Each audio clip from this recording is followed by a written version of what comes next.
Okay, so ito yung tips ko sa gusto mag-apply ng trabaho sa Japan. So ano dapat sa programmer.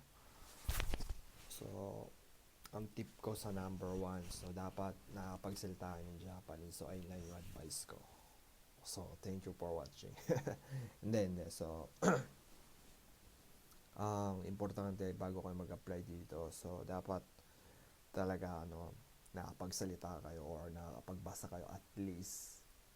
So ayun ang requirements. So hindi, kahit sabihin mo na kulang yung tao sa Japan na programmer, depende sa company na papasukan nyo. Kung company nyo puro foreigner, ayun, okay. So doon kayo. So hindi nyo na kailangan yung requirements na nakapagsalita. At least nakapagsalita kayo sa tungkol sa programming, may explain nyo to ng malinaw na ayun, hindi naman kayo isipin nyo, hindi kayo mag-isa nagagawa lahat ng programming. So lahat ng ito gagawin mo to, ayun gagawin mo. So ayun ang sinasabi ko. So dapat grabe nakakapagsalita kayo. So ayun yung advice ko sa mag-apply kayo. And number two, and next ko naman, dapat kapag tinanong kayo na nagtanong sila ng question, dapat sagutin nyo ng huwag kayong mag-apply muna kayo ng maraming kaisha. So kaisha yung company. So mag-practice kayo sa una nyong interview. So lahat ng tinanong, i-memo nyo lahat. Kung hindi nyo naintindihan, i-memo nyo. Tapos kapag hindi nyo alam, itanong nyo na lang. Kasi wala namang masama eh. So kapag hindi kayo nagtanong, hindi nyo alam, ayun yung masama. So basically, kapag hindi nyo alam, magtanong kayo. Okay, so ilang kayo bago makakuha ng i-hire kayo.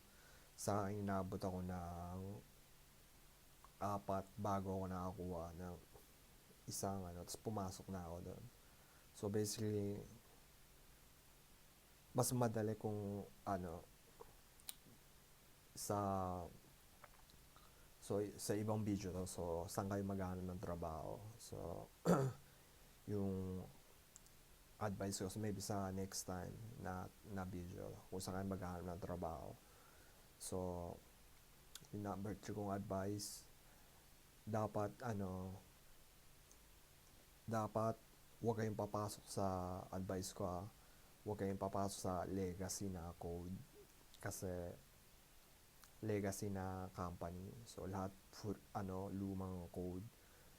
Huwag kayo kasi mababasa ako and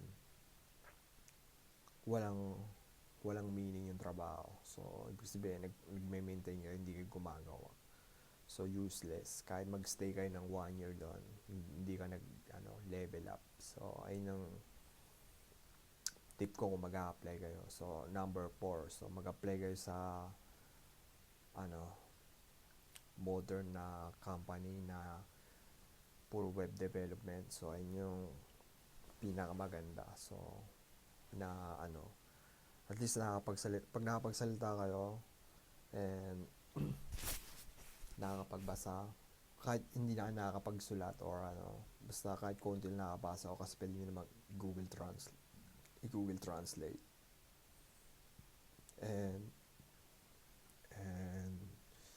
so ayun yung pa-ilan advice natin, 4 na ba? So